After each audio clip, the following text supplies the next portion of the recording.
Good afternoon. Good afternoon, everybody. Thank you for joining us for our second of three webinars with Ipsos on their disruption series. My name is Steve Hallman. I'm marketing director for Magna's Body and Chassis Group. Again, thank you for joining us today. Go to the next slide, please, Jim. So for those of you that missed our first session, we held that on May 15th. And since you registered for this event, you'll be able to get the access to the slides from the prior event. So please look into the SAA website and download those if you're able. Our third session will be on November 12th, focusing on shared mobility. So as a reminder, if you registered for this event or the prior one, you're automatically registered for the November 12th event. So just keep an eye on your inbox for Zoom links and reminders on that event. Other upcoming events, we've got on September 5th, YPN, or Young Professionals Network, has their networking opportunity at the M1 Concourse. So this is targeted towards people who are relatively early in their career, just mostly a networking opportunity among other younger people. We have some board members there, and if they attend, they get some hot laps around M1 Concourse, and it's always a great event. September 12th, we've got a Riveron ACG event in the Ford Estate in Grosse Pointe Woods. That's a phenomenal event as well, so I encourage you to register for that. And then finally on September 11th, at least in the near-term planning, we've got our coffee break with Plant Moran. So you can hit the QR code with your phone. I'll wait for a second before we advance, but that'll take you right to our calendar of events that are we're accepting registrations, but some other things will pop up there coming shortly. So next slide, please. We couldn't do these things without our sponsors. Thank you for our sponsors who are on the line today. Thank you for Ipsos as being one of our platinum sponsors, our hosts today. We get so much done because of our sponsors. We can put on events. We have opportunities to go and see different places and get other networking opportunities. So again, thank you to our sponsors. And if you want more information about becoming a sponsor for SAA, reach out to me or anybody on the board. Next slide, please, Joe. And just one kind of navigation note. If you look at the bottom of your screen, if you're on a computer or your phone, I'm not sure, but look for the Q&A button. You can submit your questions there because all the lines are muted through the Zoom system. So submit your questions to Q&A, and when we get to that portion of the presentation today, we'll look at those questions and field those as they come through. So I guess I'm going to introduce Casey and Keith from Ipsos. They're both vice presidents with the mobility group there, and I'll throw it to Casey. Thank you. Thanks so much, Steve. I'm going to go ahead and share my screen here, and then we'll get going.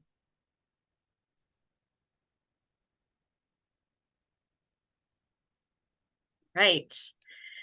So as Steve mentioned, I'm Casey. I have Keith with me here today, and we are really excited to be here to talk about a topic that is not only very relevant in the automotive industry, but a topic that's really exciting and personally I find to be a lot of fun.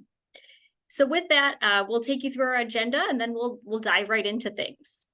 So we're going to share a lot of consumer insights and data with you today, and that's going to come from two of Ipsos's syndicated studies, those being NVCS and Navigator, and Keith and I will give you a quick overview of each one. We'll then answer that key question, does technology matter? And not to spoil it, but we probably wouldn't be here today if the answer to that question was no, so we'll hope it's yes. Then we're going to dive right into a very high-profile topic, and that's autonomous vehicles. We'll then talk about what customers want in the here and now as it relates to technology in their vehicles, and what do they want in their next vehicle. And then we'll sum things up and talk about where we go from here. So with that, like I said, Keith and I will give you an overview of the NVCS and Navigator studies. So I'm going to start with NVCS, and then I'll turn it over to Keith for Navigator. So NVCS stands for the New Vehicle Customer Study, and it is the largest automotive study in the industry. As I mentioned, it's a syndicated study, and in the US market, we get over 200,000 completes each year, and like I said, in the US market alone. This includes all makes and models, except for those very, high-end, low-volume vehicles. Customers receive an invite to the survey 2 to 3 months after purchasing their vehicle. It is a quota sample, but then we weight the data back to vehicle sales, so the data you're seeing is representative of the true market mix. We've been fielding the NVCS study for quite a long time, over 50 years. And it is primarily a buyer behavior study, so we're capturing everything that goes into the purchase of a vehicle, including what did you consider, what did you avoid, what else do you have in your garage, loyalty, defection, and personal and vehicle attitudinal statements. Keith, do you want to give us a quick overview of Navigator? Sure. Thanks, Casey. The study I'm going to be talking about is a little bit different than yours. My data comes from Navigator. Now, Navigator is an annually fielded study and actually part of a 3-part module, with the second one, which we're going to talk about today, covering the role of technology in the vehicle. And the other 2 are covering electrification and then shared mobility. Navigator is a multi-market study, although today we're going to stick to the US, and we're looking at responses from 2,000 vehicle owners that have purchased in the last decade. Now, we don't have 50 years of data like you do in NVCS, but we've been trending this since 2017. So we've got a pretty healthy data pool. And Casey, while your study is based on fresh purchasers and their more recent habits, Navigator is looking at a more general sample base and their thoughts on these emerging trends in the industry. Alone, I think both of our studies have plenty of insights, but together, I think we're going to be able to weave a pretty compelling story today. I agree, Keith. And before we get going, I just want to stress we're really scratching the surface of the data that we have in both of these studies. I certainly wish we had longer together and we could share more, but we'll definitely hit the highlights today. So with that, let's answer that key question. Does technology matter? If it didn't, OEMs wouldn't have to worry about it, but our data shows that it certainly does. Equipping vehicles with the right technology, the right amount of technology is really important. If OEMs can do that, they can increase vehicle sales, and then in turn use those funds to fund future investments in things like new vehicle technology, electrification, and so on. But let's see what the data has to say. Don't take it right from me.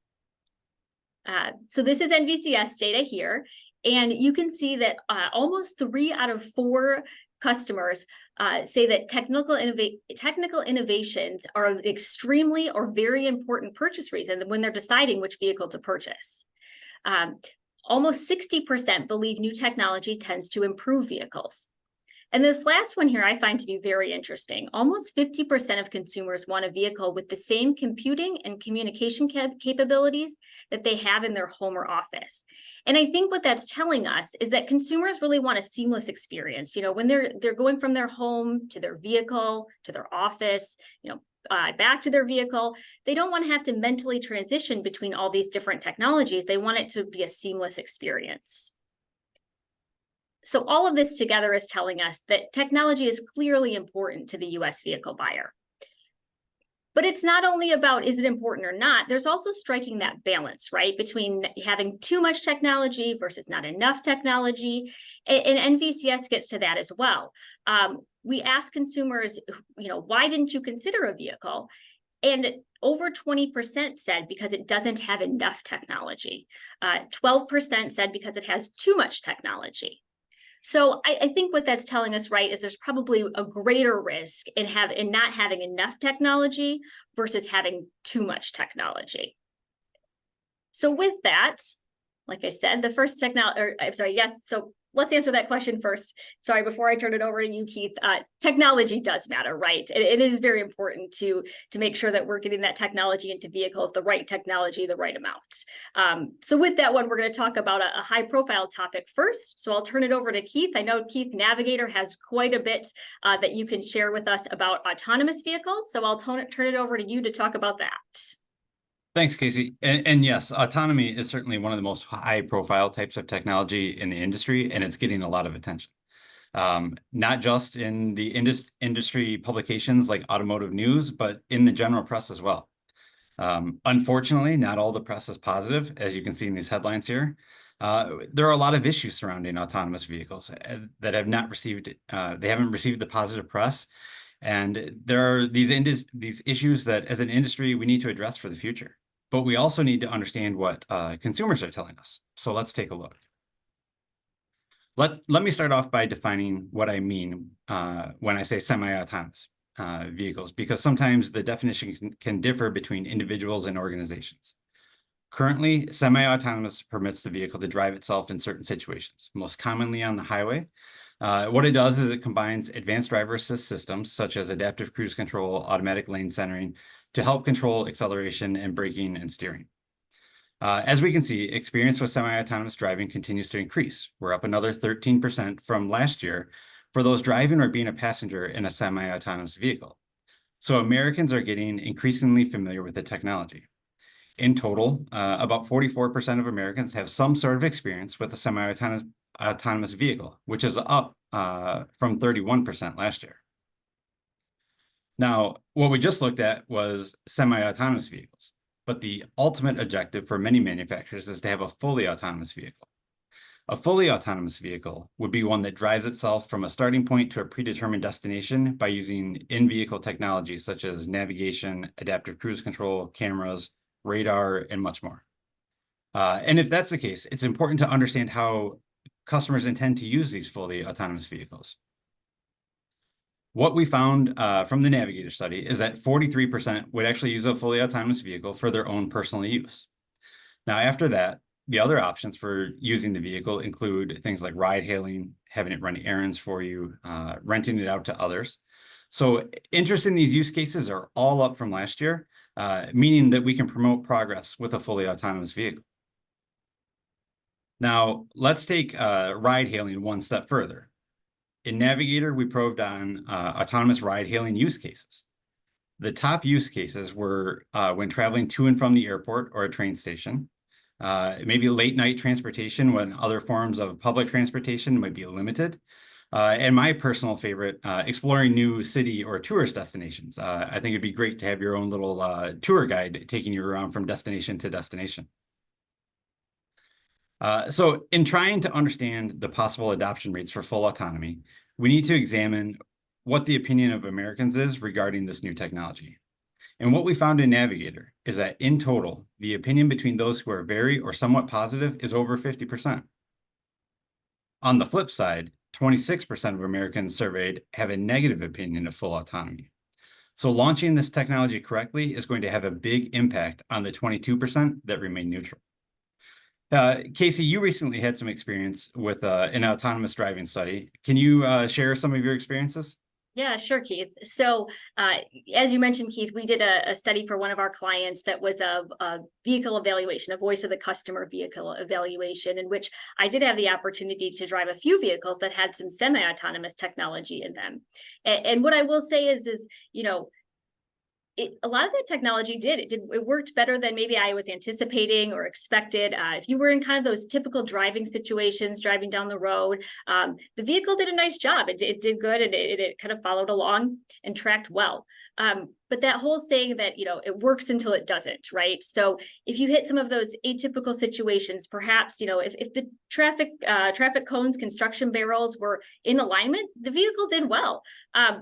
But if you had a few of those out of alignment, you know, perhaps, or, you know, I remember a situation where there was a traffic light that wasn't in the vehicle's path. It was kind of off to the side, but the vehicle picked it up, right? And in those situations, the vehicle didn't quite know what to do. And so that's a little unnerving, right? And it makes you kind of question the trust or the confidence that you have in that technology. And so to me, it's still a situation where that technology is fun and exciting and a bit novel, right? And as the OEMs want, but I at this point in the stage where we are with autonomous technology, it still made me want to kind of have my hands always hovering over that steering wheel or my foot over the brake to take over just in case in some of those situations where the vehicle didn't quite, you know, do what it was supposed to. And so for me, if I were to kind of bucket myself into one of these groups here that we're showing on the slide, I think I would fall into that kind of neutral, maybe somewhat positive, but I'm not quite to the very positive yet. I think I need a little bit more trust and confidence in the technology. Thanks for sharing your experience there, Casey. And based on your experience and what we're seeing here with the data, with a positive rollout, we could easily see the ratio of positive to negative be 3 to 1. However, with a bad rollout of full autonomy and the negative press, the opinion could easily be a 50-50 split. Now, the numbers in this chart look at the market as a whole, and as you might expect, younger Americans are more receptive and have a higher opinion of fully autonomous vehicles. With 75% of Gen Y, so ages 29 to 43, they have a very positive opinion, and only 9% have a negative opinion of full autonomy. And I guess as an industry, if we want to further the objective of a fully autonomous future, we need to understand what will drive greater levels of adoption. What we found from the Navigator study is that education is very much required. We found from the study that 18% have heard of full autonomy and they know a fair bit about it. So that's roughly only 1 in 5. 32% said they've heard of the feature, but only know a little bit about it. But I think what's really important are these bottom two bars in the chart here, where we see a third of Americans have heard of this feature, but they don't know any details about it. And lastly, the 17% that have never heard of this feature at all. I think the main takeaway here is that there's this great opportunity for us as an industry to not only educate Americans on what fully autonomous vehicles can do, but also to provide education on its true benefit. And doing this effectively will help increase the technology's adoption. So ultimately, right, the goal of manufacturing and offering a fully autonomous vehicle is to have customers consider and ultimately buy vehicles that have this technology. We found from Navigator that nearly 50% of Americans would consider a fully autonomous vehicle, with 28% definitely considering a fully autonomous vehicle. And when you look at our Gen Y respondents, it jumps up to 77% that would consider a fully autonomous vehicle. However, on the other side, we have about 22% who today definitely would not consider the technology. And this is important because there is sometimes a perception that all Americans want a fully autonomous vehicle, and the idea of us driving down the highway in something other than a fully autonomous vehicle in the future will be a thing of the past. But just currently, the data doesn't quite support this future vision. Now, that being said, consideration for a fully autonomous vehicle has changed for more than 50% of Americans compared to last year. So this was a direct question from Navigator, comparing respondents' thoughts from this year to how they felt last year. And what we found is 32% indicate they're more likely to consider purchasing a fully autonomous vehicle than last year. 23% indicate they're less likely to consider purchasing a fully autonomous vehicle than last year. And almost half are just as likely. And again, the younger generation, they are more likely to consider the fully autonomous vehicle, with nearly 50% being more likely to consider purchasing than last year. So our takeaway is, as consideration increases, so too will the future progress towards the fully autonomous vehicle. So I think what we have to do is we have to look at when, right? In the Navigator study, we asked Americans what their expectations are as to when they believe fully autonomous vehicles or technology will have widespread use. Not too unexpectedly, the younger Americans believe that the technology is closer to reality than older Americans. And this is consistent with general adoption levels for new technology, wherein younger customers tend to adopt technology at a much faster rate than older customers. So while consideration is growing, we need to be cautious of the pace at which consumers will be ready for widespread use of full autonomous vehicles. I think being too aggressive with the full autonomous push could lead us down a similar path like we were learned with electric vehicles in the electrification module just a couple months ago. There was this big push to get everyone to full EV by 2030, and yet we found out in that module that Americans are leaning more towards the plug-in hybrid than full EV. We need to make sure that we crawl and we walk before we learn to run with this new technology. So I guess before we end the section on autonomy, I want to give you a few pros and cons of what customers told us about autonomous vehicles, because I think it's important to provide some context around the numbers. So 6 in 10 say they saw a great benefit to those who otherwise could not or should not drive. And I think that's very interesting because there's a humanitarian benefit here to autonomous vehicles. A little over half said it would provide a more comfortable and relaxing driving experience. They could put their feet up and relax while driving. And almost half said that more autonomous vehicles will reduce crashes and fatalities, which is higher than we thought going into the study. But let's remember the safety number when we look at the next slide. On the con side, Americans express a concern that's been brewing for many years, and that is 7 out of 10 are concerned about safety, either for themselves or the safety of others. This is important because we just saw that half of Americans said that autonomous vehicles will reduce crashes and fatalities. However, on the balance, there's still relatively more concern about safety. About the same number said that they would still prefer to drive a vehicle manually. And this is important because we cannot forget that there's still it's an emotive response for so many Americans in driving a vehicle. A lot of us enjoy it. A lot of us enjoy our cars and enjoy racing up and down the highway, showing our vehicles off, right? And it's something that we've been doing for a long time. So a change like that is going to be hard for a lot of people. And finally, about 2/3 of Americans said they would be concerned with increased insurance premiums, which perhaps relates back to that 69% that are concerned about safety and the safety of others. So I guess, we've been talking all about driving technology so far, and certainly autonomous driving is a high-profile example of vehicle technology. Developments in this area are very exciting, but we need to remember that customers are also looking for other types of technology which in the short term has potential to be more valuable since it's here, it's now, we can touch it, we can see it. Casey, I know you've got a lot of insight in this particular area from NVCS. What are some of the highlights you're seeing? Sure, Keith. So like you said, autonomous technology is very exciting, as is flying cars, and perhaps we'll get to flying cars someday, but I don't think we're quite there yet, right? To your point, we're talking about technology that has, the potential to be or is already mass market, and that customers actually find helpful in their daily lives, right? So whether you're commuting, running errands, dropping off kids at activities and things like that, it's technology that we're using, like you said, in the here and now. So with that, NVCS tracks 42 technologies. And what we're seeing here are the top 10 in terms of what consumers say they have in their vehicle right now. And you can see we bucketed that into two categories, one of those being safety and one of those being convenience. And the majority of what consumers have in their vehicle right now are those safety features. And we're seeing that actually increase too over the past few years. So things like adaptive headlights, lane departure correction, collision avoidance, those more consumers have those things in their vehicles compared to a few years ago. But it's not only about, what do consumers have or not have. We also need to consider what do they like and what do they not like, right?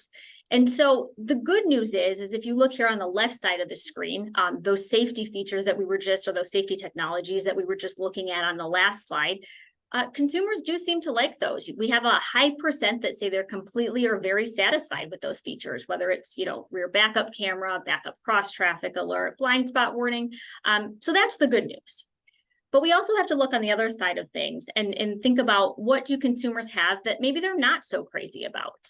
And I'm actually going to focus here on the first one that you see on the list, and that's start-stop technology. So start-stop is certainly not a new technology. It's been around. But I think it's also key to point out that this technology is not something necessarily that consumers asked for, perhaps. This is something that a lot of OEMs put in the vehicles because they need it in order to help achieve those fuel economy regulations, right? Keith, you talked a little bit about, or quite a bit about education as it relates to autonomous features. And I think that plays a role here too, right? When new features are put on vehicles, something like a start-stop, it's of course important to educate consumers about, how a feature works, but also the benefits. Perhaps we could increase adoption or increase the likelihood that someone is going to use or like a feature or understand it if we can communicate what those benefits are to the feature. So with that, we've talked about what consumers have, what they like, what they're not so crazy about. Let's next talk about what they don't have, but they want in their vehicles. So you'll see a bit of a contrast here in what we saw 2 slides ago in terms of the colors we're seeing. We're seeing a lot more blue, a lot less orange, although the first one, night vision system, is something that consumers don't have today, but they do want on their vehicle. but we're seeing a lot more convenience features. So we've done a good job of getting those safety features into vehicles, and consumers like those. But now what they're looking for are more convenience related features, things like ventilated seats, acoustic glass, automated parking assist. Keith, I'm going to let you share a little bit of experience you have with the ventilated seats. Thanks, Casey. Yeah, so obviously I have a day job that doesn't include delivering webinars every day, and that's to go around and help OEMs capture the voice of the customer, right? And we travel around the U.S. and sometimes internationally, and we hear from customers who have recently purchased vehicles or those who are intending for a new vehicle, I guess, in the near future, right? And ventilated seats is one of the top, I guess, desired features that everyone mentions, especially those who are in the warmer climate areas. And I think there's a two-part reason for this. One, our climate is changing, it's getting warmer, and everybody wants to remain comfortable, right? Number two is other technologies are maybe pushing the need for ventilated seats. And that's, everybody, a lot of the premium vehicles are going to the panoramic roofs, right? And they're designed not to let in heat, but they do let in heat. And the interior temperature of the vehicle warms up. And so customers are relying more and more and want the ventilated seats so that they can enjoy their panoramic roofs and their sunroofs. They want to be able to keep those shades open. So ventilated seats is just another way to be able to enjoy another technology that is now built into the vehicles. Great. Thanks, Keith, for sharing that. So what you're seeing here is, like I said, what consumers don't have but want to have. And this is for the total industry. But considering we're spending billions of dollars as an industry on electric vehicle initiatives, I think we'd be doing ourselves a disservice if we didn't also look at this from the EV customer point of view. So this slide here does just that. So we filtered it down to EV owners. And if you look at the top 5 or top 6, what you'll see is they're the same as what we saw in the previous slide for the total industry. You still have night vision up there. You still have ventilated seats, obviously adding in range extender, something that's not, not needed for ICE vehicles. But where it gets interesting is if you look down at the bottom of the slide, we see some new things start to pop into the top 10. Built-in smart home connectivity, in-vehicle streaming service. Hopefully people aren't, looking to be driving down the freeway streaming their favorite movie, but no, in all seriousness, I think that does speak to, we're seeing these things because the EV customer has different wants and needs. They know they're going to be sitting at a charging station if they're on a long trip for perhaps 30 to 45 minutes, and something like in-vehicle streaming can help to pass that time. So, but also if you look though, for the total industry, well, it doesn't come into the top 10. It's not too far down the list. So these are definitely technologies that everybody wants eventually. So with that, Keith, I've talked about, what consumers don't have but want on their vehicles. I know Navigator gets into more as well about what consumers want on their next vehicle. So can you share that with us? Sure. So Navigator looks at 17 technologies, and customers are asked a number of key questions. The list here is the 17 technologies that we talked about in this year's driver technology module. Those in white are carryover from previous years, and those in teal are new for the 2024 module. When we talk to the customers or consumers about these technologies, we ask them several key questions, right? We ask them about awareness and usage, level of interest, and probably most importantly, would they pay more for it? So let's focus in on one technology. I think an interesting one is over-the-air vehicle updates, since that seems to be such a hot topic right now for customers and for manufacturers. So for those not familiar, over-the-air technology lets you know when software updates are available for your vehicle, and they can be installed wirelessly. Now, this is an example of a dashboard from the Navigator study. And I know it's a little busy compared to what you would see in a typical webinar slide, but this is a report slide taken straight from the full Navigator report deck. And in the full driving technology Navigator deck, there's one of these dashboards for each of the 17 technologies evaluated. You can see interest in the over-the-air updates is moderate. There's a potential for increased interest and with additional emphasis on the feature, right? One item to note is that younger buyers, as they often do with technology, they show a higher level of awareness and interest in the feature, and they're more willing to pay a little extra to ensure that their vehicle can receive over-the-air updates than our older buyers. Now, as with many features, there's always room for more education. Increasing the education is going to increase the awareness and then most likely a consumer's willingness to pay for the feature. So Casey, again, you had some pretty fresh experience with an over-the-air audit study. Can you share some of what you explored?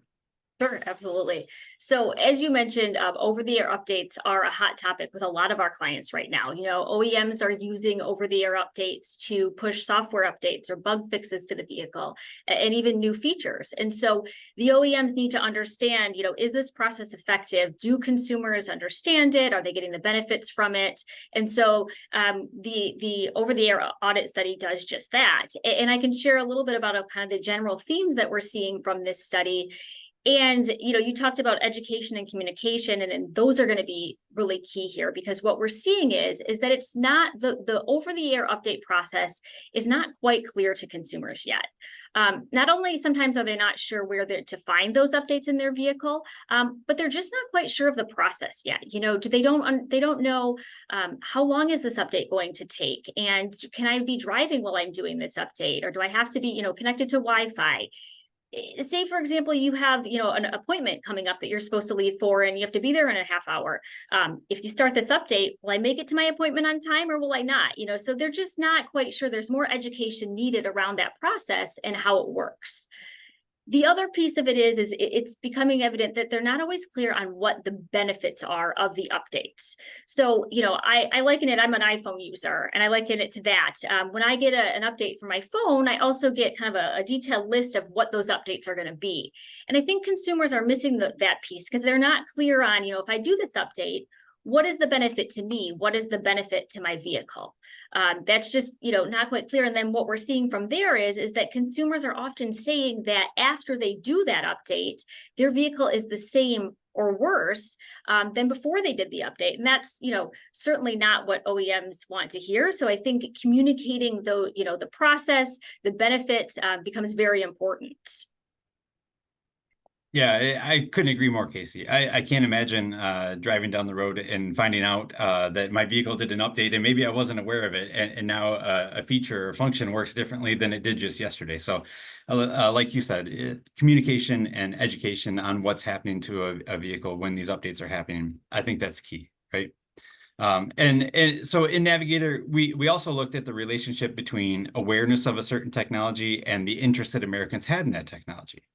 And as you can see on this chart, there are varying levels of interest and awareness depending on the technology.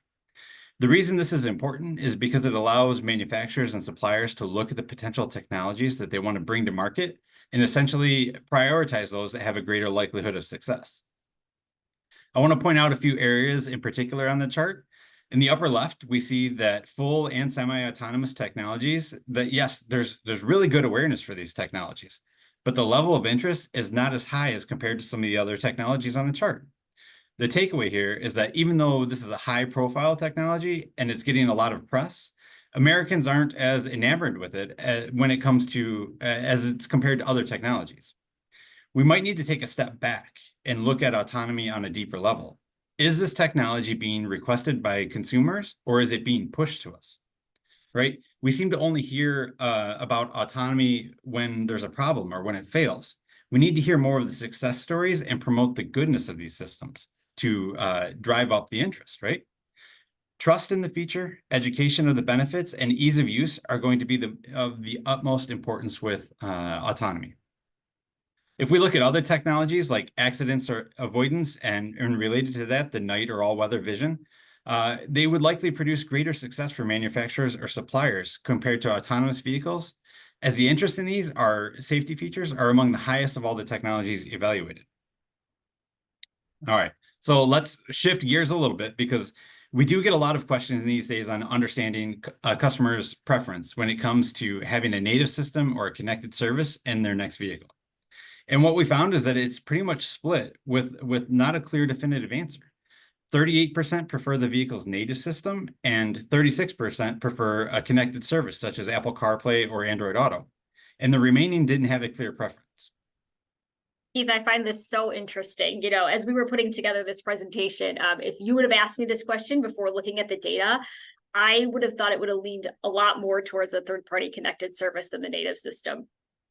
Yeah, I think I agree with you, Casey. I would have thought so as well. But I think what you're going to find on the next slide is even more surprising. What we found is that younger customers prefer a vehicle's native system rather than a connected service. And this is likely due to the fact that a connected service such as Apple CarPlay or Android Auto pretty much remains consistent from vehicle to vehicle. And according to our study, Gen Z and Gen Y, so everybody under the age of 43, they consider themselves to be early adopters of new technology and are okay with change. So Apple CarPlay and Android Auto, they make it much easier for an OEM to conquest a new customer. The technology, for the most part, is the same in every vehicle. I think the opening is with the native system. The native systems have so much opportunity to have the customers interact with the vehicle and control features that connected services can't. Creature comforts like climate and volume and connecting us to our home and to others. We saw in our last webinar on the electric vehicle consumers, they're willing to switch brands when considering new EVs due to offerings and availability. How a customer interacts with their vehicle, I think it could be a very similar point of difference for an OEM. Now in Navigator, we also looked at what attributes and future technology, what do they need to deliver to be successful when they're launched, right? Reliability of any future technology topped this list, and that was followed by safety focused and ease of use. And while this may seem basic to some, most OEMs and their suppliers, they have to hit these marks to increase the likelihood of having the new technology adopted and to selling more vehicles in the future. Now, Casey, you and I've got 20 plus years combined of new vehicle quality studies. And when we often see if there's a new technology and it's introduced incorrectly, quality scores are going to take a dip. And then as awareness and education increase, the quality scores are going to come back and they're going to improve over time. However, we've both seen when a new technology was tested and implemented correctly, a seamless launch can be achieved. And with any new technology, we need to get consumers involved early and often. We've been talking a lot about education, but we just can't educate once a technology is ready to be rolled out. Upfront research is required to ensure the technology is going to deliver in both functionality and ease of use for the customers. In the quality world, we look at both hard and soft failures, right? Hard failures are the common ones that everybody knows about. You push a button to roll your window down, the window doesn't go down, something clearly broke, right? That's a hard failure. Soft failures are those that you're most likely not going to find until you conduct research with consumers before and during the design process. So whether it's confirmation that yes, our new technology is going to work the way a consumer expects, or you might find an OEM intends for a new technology to be used one way, but the consumer has a different thought process of how they think it should work. These are things that need to be confirmed prior to production and launch. Keith, I can't agree more with everything you just said. And we're going to get a little more into that and dive it a little bit deeper as we kind of wrap things up here and talk about the importance of that consumer feedback, throughout the whole process as new technologies are, through development as well as the launch process. So with that, we're going to wrap things up a bit here. We're going to kind of summarize what we talked about today and then talk about where we go from here. So we answered that question, I think, based on everything we heard today, we can all agree that technology does matter and getting that equation right of, the amount of technology in the vehicle and what technology in the vehicle is really important. As it relates to autonomous technology in vehicles, we have good awareness and interest is definitely rising, but we have to remember that there are other technologies that consumers want in the here and now, namely those convenience features, and we'll talk a bit about that in a minute. As has been a theme throughout, Keith, education and communication, not enough can be said, but as you said, we need to build that in very early into the process so that we're addressing any consumer pain points along the way. We are seeing that shift from safety features. So we have a lot of safety features in vehicles now, and consumers are they like those safety features, but what they're looking for now are those convenience features. And specifically EVs, we talked about, there's, we can't forget that the EV customer needs are just a little bit different. Though we do see that a lot of the technologies that EV customers want, those things that popped into the top 10, perhaps that in-vehicle streaming service, they're not too far down the list for the total market. So those are the types of a feature that the customers are kind of looking for in their next vehicle. One of my favorite highlights from today is the no clear winner between the native system and the third-party services. Like I said, that data piece right there was a surprise to me, and probably a lot of others on this call as well. And so, like you mentioned, Keith, I think there's an opening there with the native systems to, there's features that the native systems can offer that the third-party connected services, can't or don't yet. So there's a big opportunity there for the OEMs. And as you just talked about, Keith, kind of in your last slide, not enough can be said for making sure that those basics are executed in the right way, that they're, that we're considering reliability and safety and ease of use when we're developing and launching new technologies. So with that, where do we go from here? So the first one here on this slide, approach future investments in fully autonomous technology with caution. We're not saying, halt all things related to that. It's more so about how we do that, right? And Keith, you mentioned, we have to make sure that we're kind of not forcing this upon the consumer. We want to make sure that we can build that trust level and the confidence with them before it's pushed out mass market. So we want to make sure that we're going about autonomous and the launch of that in the right way. And that's true of all technology, though, not just autonomous. Anytime we're launching or developing a new technology, we talked a lot about making sure the benefits are communicated to customers. So they not only understand, perhaps, especially for those features where maybe they didn't ask for them or they don't necessarily want them, but we need to put them in vehicles anyways. If we can communicate the benefits of them, then adoption and acceptance of that feature will hopefully be higher. But it's not just education and communication alone. That's not enough, just those two things. That's a big key piece of it. But we really need to design technology with the customer's point of view in mind. You could design what you think is the greatest technology in the world, but if it's not something that's designed how the consumer expects it or how they want it to work, then adoption could, very honestly be quite low. And so what we like to say is it's really important to get consumer feedback early and often in that process. Even as early, go into the concept phase, find out what consumers want, design it, ask them, say, hey, you said you wanted this, does this meet your needs, or how can we refine that to make sure that it does? It's so important to get their feedback, because if we can do that and deliver these features right, then the adoption will be much higher. And then that's where we layer in those communication and education components, right? We can kind of foresee early on what their pain points might be and try to address some of those as best we can, obviously, by getting their feedback, but by also communicating and educating the consumers along that path. And that will just help to make sure that, any technology launches or refinements or anything like that are basically a seamless process.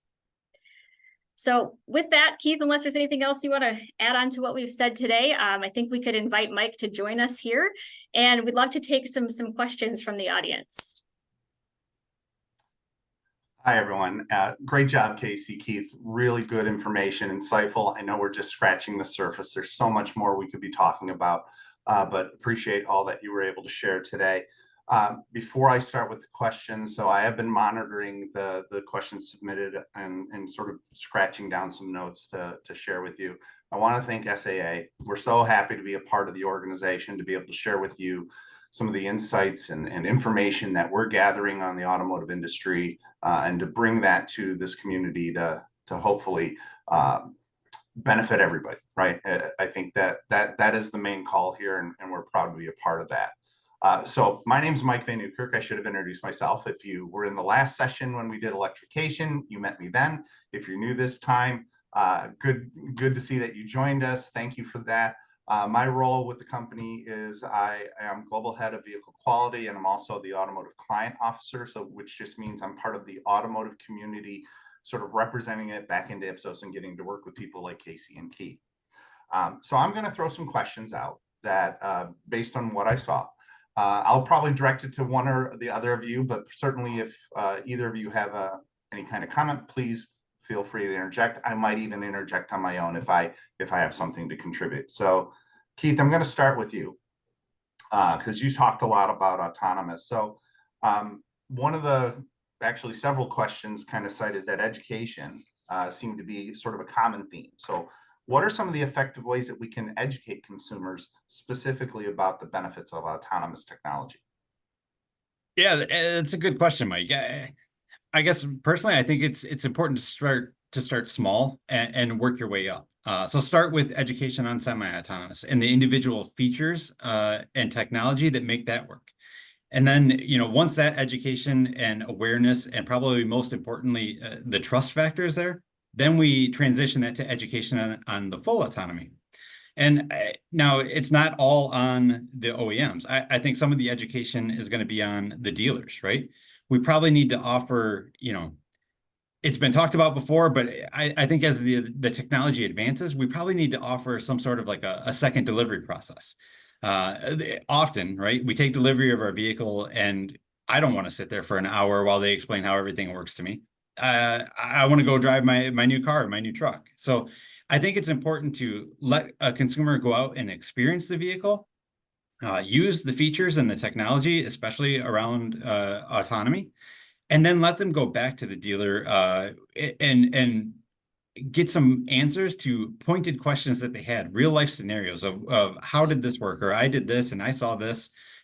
I think there's opportunity obviously before to educate, but I think there's also opportunity like right after they take delivery of the vehicle and even a couple weeks after that to make sure that they're getting the full use out of the technology that they just paid a lot of money for. Great, thank you. I actually just want to add something to that, Keith, because there was another question somewhat related, and so I just want to kind of comment on that. There was a one item submitted that said, "Does the term autonomous scare people off?" And I think to an extent it does, because again, back to that lack of experience or education. And I think as we build trust, as we build confidence, that word will feel less scary for some people. But the idea, and Keith, you pointed this out earlier in the presentation, the idea of being a nation fully autonomous, that'll be difficult as well, because there are just some people who just enjoy the idea of driving. So again, we're going to have those challenges, but at the root of this, to help sort of get people thinking in a positive way, we do need to work on what you just said, which was that education, that information, build that confidence, understand those individual components and how they work together, and ultimately give people the experience they need. So anyway, I just wanted to address that as you were on the topic. Casey, this next one I'm going to send your way. So there was some data you showed where there was some technology that consumers weren't really that keen on or that crazy about, right? Do you think that's because they literally don't want it? It's not something they need, or is it more because of how it actually functions within the vehicle? That's an interesting question. It's certainly one that the OEMs need to understand, right? And I hate to deflect the question, but I actually think that's something that the consumers need to tell us, right? I think it goes back to kind of when at the end when I was talking about we need to get their feedback on what they have in their vehicle, what they get use out of, what they like about it, what they don't. And I think it brings up maybe another topic too, is that as we continue to add this technology to vehicles, right, it's going to drive up the costs and perhaps the complexity as well in the vehicle. So there may need to be some trade-offs there, right? We may need to say, add this technology, but take some technologies out, or perhaps maybe not even take them out, but find other ways that we could deliver them. Third-party connected services, for example.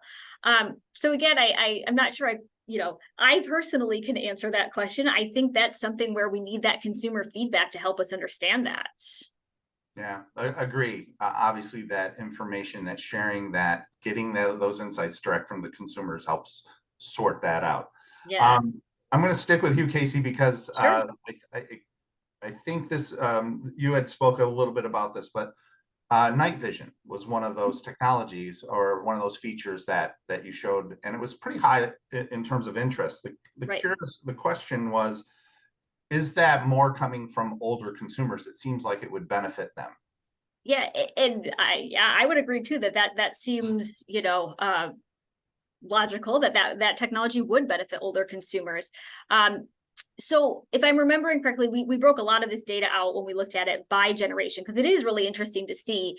And what we found, and we can follow up on this one if we need to, Mike, I'd like to, confirm in the data, but if I'm remembering correctly, what we found was that it seems that with all the technologies, it's those younger generation, they want all of them. They're willing to try out anything, right? So I do believe on the night vision, it was still the younger generations that had more interest in that. But the older generations, the boomers, it was still of pretty high interest to them. But yeah, I think that anytime we're talking about new technology, it really does seem that the younger consumers, they're ready and willing to try any of it out. Hey, and Casey, Mike, if I could just add, I know that was one of the technologies that was covered in both NVCS and in Navigator. And that was something that we noticed in Navigator as well, is that obviously the younger generations, they're interested in all of the technology. But in night vision in particular, if I remember correctly, it was something like 70% of all Americans were interested in night vision technology. But when you look at it, the younger generation, so it was Gen Y and Gen Z, so those under 43, that number jumped up another 10 percentage points, so like 82%. So I definitely think that that's a technology that everyone is going to be interested in, and it wouldn't be geared just to older Americans. Yeah, great, interesting, thank you. Keith, this next one, staying on the topic of features, right? So we saw that there were a lot of features that people want that they don't currently have on their vehicles. But they weren't necessarily new technologies. They were ones that have been around for a while. Why do you think that's the case? Yeah, so I think that's part of it's a very delicate balancing act for an OEM with their marketing teams and deciding what features should or should not be included at various trim levels. It's really a hard decision for OEMs. Like if you take heated seats, for example, right? A few years ago, you had to work your way up in trim levels or series to get a vehicle that had a heated seat. Now it's a pretty common feature in most trim levels. And you saw when Casey was presenting in the NVCS data, ventilated seats was one of the top desired features on their vehicles. So maybe now ventilated seats becomes the next heated seat, where it becomes more and more common. And I guess going along with what we have been talking about today, consumers need to have input on how features are bundled into packages and series and trim levels. As an industry, we need to ensure that the customers are being heard in regards to what they want in their vehicles and what they're willing to pay for. I'm fairly certain if vehicles would look different if there was, an a la carte option, or if there was more input from customers on what features or functions should be bundled together. Thank you. All right, so Keith, I'm coming back to you because I doubled up on Casey and made her answer 2 in a row, so I'm coming to you for 2 in a row. Reliability was mentioned both for native systems and third-party connected services, right? So why is that reliability aspect, even though they were both very similar in terms of level of interest, why was reliability cited on both?